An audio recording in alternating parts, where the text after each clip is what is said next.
संवारने के लिए, आखिरत को संवारने के लिए तो जो भी अमल है वो करना पड़ेगा, लेकिन इस जिंदगी को संवारने के लिए, इस जिंदगी को अच्छे ढंग से जीने के लिए हमें कौन सा रास्ता अख्तियार करना पड़ेगा, ये चंद बातें कहने के लिए आप सबों के बीच में मुझे बुला लिया जाता है।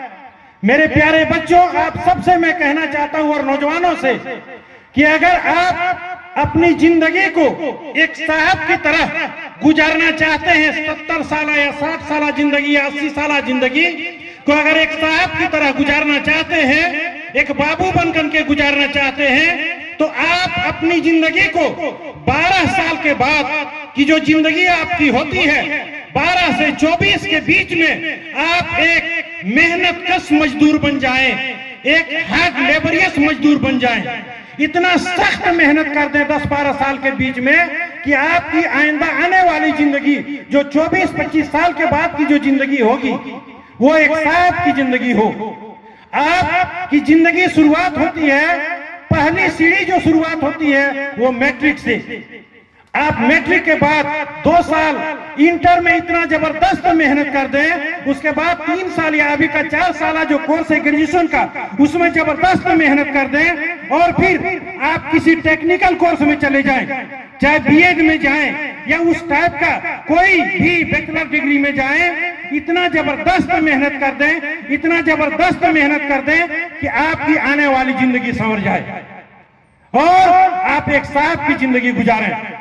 मेरे प्यारे बच्चों, मैंने पिछली जो कतारी मैदान में हुआ था उसमें आप सबों के बीच में कुछ बातों को रखा था कि हमारे इतनी बड़ी बस्ती में जहां 14-15 टोले हैं, 14 मस्जिदें हैं और सुबह सुबह दर्स भी होता है और जुम्मा के दिन में 14 मस्जिदों में जुम्मे की नमाज होती है, लेकिन अगर हम किसी हॉस्पिटल में अपना कोई डॉक्टर खोजने के लिए जाएं तो वहां कोई डॉक्टर हमें नहीं मिलेगा। हम अपनी बेटियों को नहीं पढ़ाते हैं, लेकिन हम डॉक्टरनी से अपनी माँ को, अपनी बहन को, अपनी बेटी का इलाज करवाना चाहते हैं। कहां से मिलेगा हमें वो डॉक्टरनी? कहां से लेडी डॉक्टर हमें मिलेगी जब हम अपनी बेटियों को ऊंची तालीम नहीं देंगे, हायर एजुकेशन नहीं देंगे, उन्हें डॉक्टर नहीं बनाएंगे? अचानक से कहीं से टपक के हमारे बीच में कोई डॉक्टर नहीं आने वाला है। अपनी बेटियों को हम चाहते हैं कि कोई लेडी मास्टरनी पढ़ाए, लेकिन अचानक से कहां से लेडीज मास्टरनी हम सबको मिल जाएगा? जब हमने अपने बेटियों को मास्टरनी नहीं बनाएंगे, सरकारी टीचर नहीं बनाएंगे, अचानक से हमारे बीच में कहां से कोई मास्टरनी मिल जाएगा? हमारा जब कोई कंप्यूटर से काम लगता है तो हम चाहते हैं कि हमारी माँ बेटी जब कंप्यूटर सेंटर में जाए, कोई लेडीज वहां पर हमारी माँ बेटियों का काम करे। आपने जिंदगी में कभी कंप्यूटर का सी नहीं पढ़ाया है, अचानक कंप्यूटर मास्टर आप लेडीज को कहां से पा जाएंगे? ये सोचने का मकाम है। गौर करें, सोचें कि आप ना अपने बच्चों को हायर एजुकेशन देना चाहते हैं, ना अपनी बेटियों को हायर एजुकेशन देना चाहते हैं, फिर अचानक से आप उनको अगर खोजिएगा तो कहां से मिलेगा? आप अपने बच्चों को कंप्यूटर में मास्टर बनाएं, डॉक्टर बनाएं, सरकारी टीचर बनाएं। आप अगर उर्दू पढ़ना चाहते हैं, अरबी पढ़ना चाहते हैं, पर्शियन पढ़ना चाहते हैं, तो ऐसा नहीं है कि सिर्फ और सिर्फ आप चंदे के लिए ये पढ़ाई कर रहे हैं। इस विभाग में भी डॉक्टरेट होता है। यहाँ भी इस महफिल में कई पीएचडी बैठे हुए मैं देख रहा हूं और सरकारी टीचर उर्दू वाले ही हैं, लेकिन सरकारी टीचर हैं। कहां से बन गए? उन लोगों ने मेहनत किया है, कुर्बानी दी है, तब जाकर के वो सरकारी टीचर बने हैं।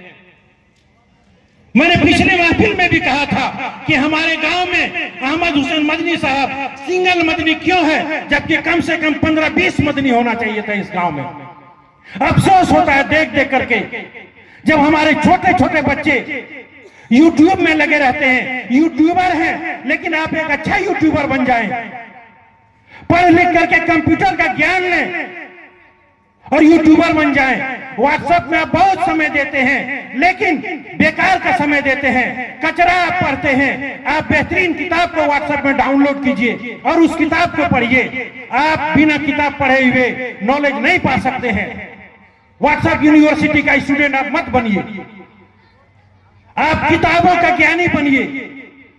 और लगातार 7-8 साल तक, 10 साल तक इतना ज्यादा आप मेहनत कर दें कि फिर आपको पीछे मुड़ करके देखने की जरूरत नहीं पड़े, बल्कि आप इतना आगे बढ़ जाएं कि आप दूसरों के लिए मिसाल बन जाएं। लोग आपकी मिसालें दे कि देखो वो फलाना का बेटा, फलाना लड़का जा रहा है जो इतना आगे बढ़ चुका है। अगर आप बेहतरीन मुकाम पर पहुंच जाएंगे तो अपने बच्चों को आप बेहतरीन मुकाम में पहुंचाएंगे, अपने बच्चों को पढ़ाएंगे, टोले मोहल्ले के लोगों के लिए आप मिसाल बनेंगे, वो अपने बच्चों को पढ़ाएंगे। तो मेरे बच्चों, मेहनत करें, डिग्रियां लें, आगे बढ़ें और इस मदरसे के लिए या जो भी हमारे मदरसे हैं उन मदरसों में इस काबिल आप बन जाएं कि कुछ मदद आप कर सकें। अगर हमेशा हाथ फैलाने वाले में रहेंगे तो दूसरे को आप मदद कहां से करेंगे? इतना मजबूत बन जाए कि हम अपने मदरसे और मसाजिद में बेहतरीन ढंग से चंदा भी दे सकें। और अगर कोई हमारा पड़ोसी का बच्चा बहुत ही तेज है, हमारे गांव का कोई बच्चा बहुत तेज है, लेकिन माली हालात उसको इजाजत नहीं देता है कि वो आगे पढ़ सके, आगे बढ़ सके, हम सबों को मिलजुल करके उस बच्चे को पढ़ाना है। ये सोच रखें अपने अंदर में। अपनी बातों को यहीं पर समाप्त करता हूँ। आप सब इस पर विचारें, सोचें, गौर करें। इसीलिए मैं आप सबों के बीच में आया हुआ हूँ। अस्सलाम वालेकुम व रहमतुल्लाहि व बरकातुहू।